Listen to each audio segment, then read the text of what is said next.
प्रिय विद्यार्थियों नमस्कार। मैं डॉक्टर चंदन प्रकाश, लेक्चरर इतिहास विभाग, वीर विरमदेव राजकीय स्नातकोत्तर महाविद्यालय जालोर में अपने पर्सनल यूट्यूब चैनल पर आप सभी का हार्दिक स्वागत करता हूं। प्रिय विद्यार्थियों, आज हम बीए पार्ट फर्स्ट के अंतर्गत पेपर सेकंड जैन धर्म के बारे में विस्तार से अध्ययन करेंगे। जैन धर्म के जन्म के विषय में बहुत दिनों तक विद्वानों में बड़ा मतभेद था। कुछ विद्वान जैन धर्म को बौद्ध धर्म से भी अधिक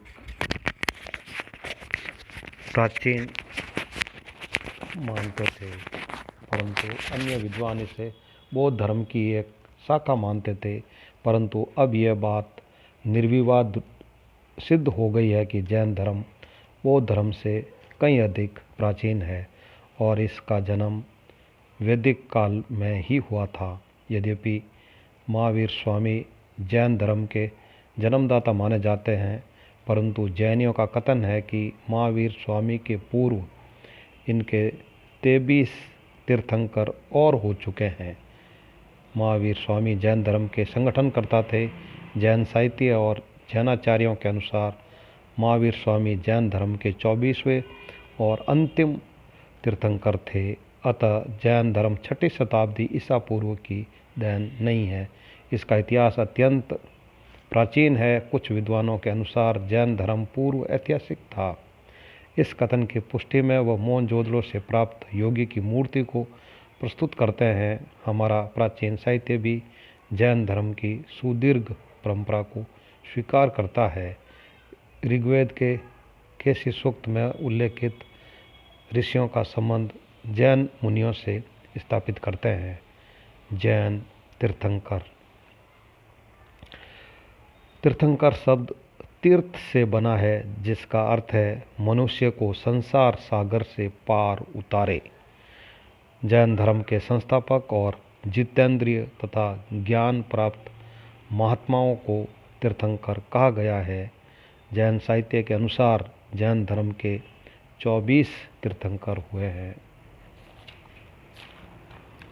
नंबर 1 है ऋषभ देव, नंबर 2 है अजित, नंबर 3 है संभव, नंबर 4 है अभिनंदन, नंबर 5 सुमति, नंबर 6 है Padam, number 7 Suparshva, number 8 Chandraprabha, number 9 Suvidhi, number 10 Sheetal, number 11 Shreyansh, number 12 Vasupujya, number 13 Vimal Dev, number 14 Anant, number 15 Dharma, 16 है शांति, 17 कुंत, 18 अर, 19 मतिल, 20 मुनि सूरवर्त, नंबर 21 नेमी, नंबर 22 अरिष्ट नेमी, नंबर 23 पार्श्वनाथ और नंबर 24 महावीर स्वामी। इनमें कई तीर्थंकर की ऐतिहासिकता प्रमाणित नहीं हो सकी है। ऐतिहासिक रूप से पार्श्वनाथ और महावीर स्वामी ही प्रमाणिक है। प्रथम तीर्थंकर ऋषभदेव जैन अनुश्रुति के अनुसार उनके धर्म के संस्थापक और प्रथम तीर्थंकर ऋषभदेव थे। जैन अनुश्रुति के अनुसार यह सृष्टि के जनक मनु के प्रपौत्र नामी के पुत्र और पौराणिक चक्रवर्ती सूर्यवंशी नरेश भरत के पिता थे। उनका जन्म अयोध्या में हुआ था। वे चक्रवर्ती सम्राट थे। काफ़ी लंबे समय तक राज्य करते रहने के पश्चात उन्होंने अपने चक्रवर्ती पुत्र भरत को अपना राजपाट देकर संन्यास धारण कर लिया और तीर्थंकर बन गए थे। ऋषभदेव के काल का ठीक पता नहीं चलता, परंतु इसमें संदेह नहीं कि इनका काल अत्यंत प्राचीन काल था। यजुर्वेद और श्रीमद् भागवत में भी ऋषभदेव का उल्लेख मिलता है। पार्श्वनाथ। जैन साहित्य के अनुसार पार्श्वनाथ का जन्म महावीर से लगभग 250 वर्ष पूर्व 8वीं सदी ईसा पूर्व में हुआ था। उनका उल्लेख ब्राह्मण साहित्य में भी मिलता है। वे काशी के राजा अश्वसेन के पुत्र थे। इनकी माता का नाम वामा। इनका विवाह कुशस्थल की राजकन्या प्रभावती के साथ हुआ था। 30 वर्ष की आयु तक इन्होंने बड़े ठाट बाट का जीवन व्यतीत किया। इसके उपरांत राज संपदा को त्याग कर उन्होंने संन्यास धारण कर लिया। कहा जाता है कि 84 दिन के मनोयोग के उपरांत उन्हें ज्ञान प्राप्त हुआ था। इसके पश्चात 70 वर्ष तक सन्यासी का जीवन व्यतीत करने के उपरांत उन्हें समेत पर्वत पर निर्वाण प्राप्त हुआ, अर्थात 100 वर्ष की आयु में इनकी मृत्यु हुई। पार्श्वनाथ जी के 4 मुख्य उपदेश थे: अहिंसा, सत्य, अस्तेय यानी चोरी न करना तथा अपरिग्रह यानी धन का त्याग। पार्श्वनाथ ने अपने अनुयायियों को वस्त्र धारण करने का निषेध नहीं किया था। जैन धर्म वास्तव में अहिंसा धर्म है। बहुत से विद्वानों का मत है कि हिंसा धर्म तथा अहिंसा धर्म वैदिक काल से ही चले आ रहे हैं। वैदिक धर्म हिंसा धर्म है। वैदिक काल में भी हिंसा के विरोधी लोग थे जो अहिंसा को परम धर्म मानते थे। अतएव यदि जैन धर्म वैदिक धर्म से अधिक प्राचीन नहीं है तो कम से कम इतना प्राचीन अवश्य है जितना वैदिक धर्म है। पार्श्वनाथ हिंसात्मक यज्ञों के घोर विरोधी थे। इसी प्रकार जन्म पर आधारित वर्ण व्यवस्था में भी उनका विश्वास नहीं था। उनके मत के अनुसार प्रत्येक मनुष्य मोक्ष का अधिकारी है। उनके द्वारा प्रतिपादित मार्ग का अनुसरण करने वाले निर्ग्रंथ कहलाए क्योंकि वे सांसारिक बंधनों से विमुक्त हो गए थे। उनके अनुयायियों की संख्या काफ़ी थी। महावीर स्वामी के माता पिता भी पार्श्वनाथ के अनुयायी थे। जैन साहित्य में पार्श्वनाथ की अनुयायिनी स्त्रियों का भी उल्लेख मिलता है। पार्श्वनाथ ने अपने अनुयायियों को संगठित करने के लिए 4 संघों की स्थापना भी की। इससे यह स्पष्ट हो जाता है कि महावीर स्वामी जैन धर्म के संस्थापक नहीं थे। जैन धर्म काफ़ी प्राचीन है। उसके अपने विधि विधान थे। जीवन यापन की विशेष व्यवस्था थी। महावीर स्वामी ने जैन धर्म की व्यवस्था में सुधार कर इसे जनता तक अवश्य पहुंचाया। इसलिए हम महावीर स्वामी को जैन धर्म का सुधारक कह सकते हैं। पार्श्वनाथ में भी मोक्ष प्राप्ति के लिए तपस्या व कायाक्लेश को साधन माना है। 24वें तीर्थंकर महावीर स्वामी। महावीर स्वामी को जैन धर्म का संस्थापक मानना भ्रमपूर्ण है। यह जैन धर्म के 24वें अर्थात अंतिम तीर्थंकर थे। उनके जीवन चरित्र की चर्चा निम्न प्रकार है। जन्म एवं बाल्यकाल। इनका जन्म वैशाली के कुंडग्राम नामक स्थान में हुआ था। इनके पिता का नाम सिद्धार्थ था। इनके 2 नाम मिलते हैं, श्रेयांश और यशांश। महावीर की माता का नाम त्रिशला था जो वैशाली के राजा चेटक की बहन थी।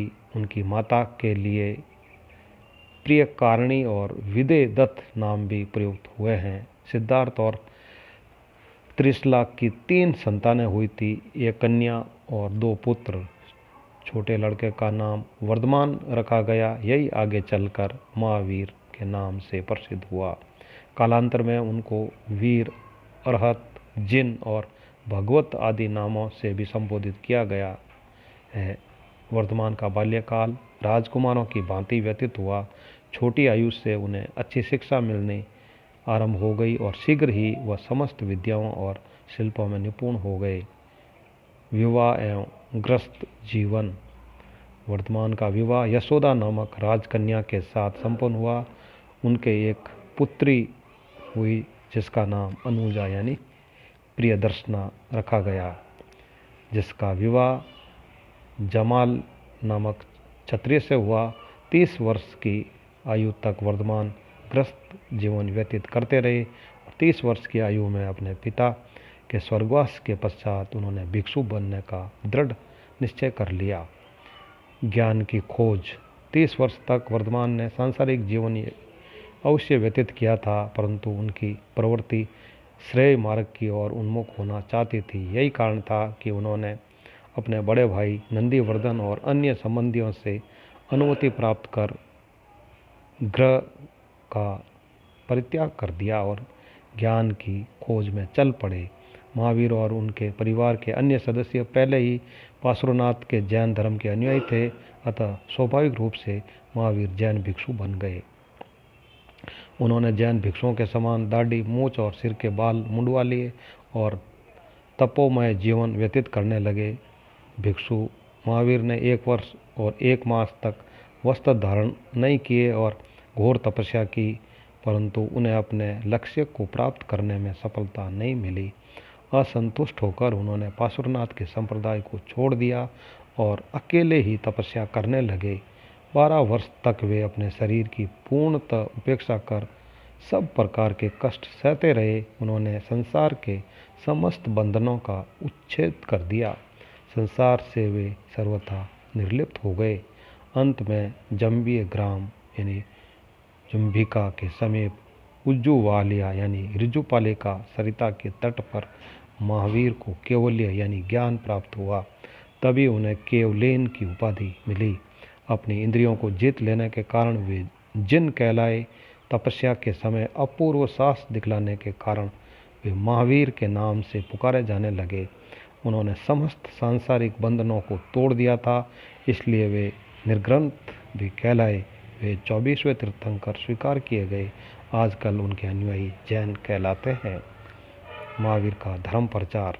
ज्ञान प्राप्ति के पश्चात महावीर ने धर्म प्रचार का कार्य आरंभ किया। तत्कालीन भारत में विभिन्न धर्मों के अनेक संप्रदाय विद्यमान थे। इनमें बौद्ध, नास्तिक, सांख्य, वेदांतीय, अपृष्ठवादी, आजीवक, त्रैरासिक तथा शैव आदि मुख्य थे। महावीर को अपने मत का प्रचार समस्त वादों की प्रतिस्पर्धा में करना था। भाग्यवश उन्हें अनेक राजघरानों का सहयोग प्राप्त हो गया। मगध नरेश बिंबिसार, कौशाम्बी के राजा उदयन, सिंधु सौवीय नरेश, स्थानिक अवंती नरेश, प्रगोग, चंपा नरेश, दधिवान जो महावीर के संबंधी थे आदि ने महावीर स्वामी के धर्म प्रचार में बहुत बड़ा योगदान दिया। चेटक स्वयं महावीर का बड़ा भक्त था। गणराज्यों में वैशाली राज्य में महावीर स्वामी का प्रभाव व्यापक था। चंपा का राजा दधिवान महावीर स्वामी के प्रति विनम्र था। जैन साहित्य के अनुसार कौशाम्बी नरेश की पत्नी मृगावती भी जैन धर्म में दीक्षित थी। कहा जाता है कि महावीर के अनुयायियों तथा बुद्ध में प्राय संघर्ष हो जाया करता था, जिसमें विजय श्री सदैव बुद्ध को प्राप्त होती थी। महावीर का एक दूसरा विरोधी गौशाल मक्खली पुत्र था। वह उनका शिष्य था और 6 वर्ष तक उनके साथ भ्रमण किया था, परंतु मतभेद हो जाने के कारण उसने अपना संबंध विच्छेद कर दिया और अपना एक अलग संप्रदाय चलाया। बहुत दिनों तक दोनों के अनुयायियों में संघर्ष चलता रहा। अंत में महावीर गौशाल से श्रावस्ती में मिले। यहाँ दोनों उपदेशकों में वाद विवाद आरंभ हुआ। महावीर को इस संघर्ष में विजय प्राप्त हुई और 1 सप्ताह उपरांत गौशाल का देहावसान हो गया। अपने उपदेश काल के 14वें वर्ष महावीर को अपने ही धर्म के अनुयायियों जमाली और तीसगुप्त के विरोध का सामना करना पड़ा, परंतु यह विरोध थोड़े ही दिनों उपरांत समाप्त हो गया। जैन प्रचार के जिन धार्मिक शिष्यों ने महावीर को अत्यधिक सहयोग प्रदान किया, उनके नाम इस प्रकार है। Number 1 Anand, number 2 Surdev, number 3 Kamdev, number 4 Sangalputra, number 5 Nandi Nimiya, number 6 Chulaniya, number 7 Salipiya, number 8 Masayag, number 2 Chullo Sabhag, number 10 Kundkaulya आदि। मृत्यु। महावीर के ने 72 वर्ष की आयु में 527 ईसा पूर्व में पावापुरी यानी आधुनिक पटना के निकट के कार्तिक कृष्ण पक्ष की अमावस्या को, कुछ विद्वानों के अनुसार 467 ईसा पूर्व, महात्मा बुद्ध के 10-15 वर्ष उपरांत निर्वाण प्राप्त हुआ। प्रिय विद्यार्थियों, इस प्रकार आज हमने जैन धर्म और महावीर स्वामी की जीवनी के बारे में अध्ययन किया है। Very thanks.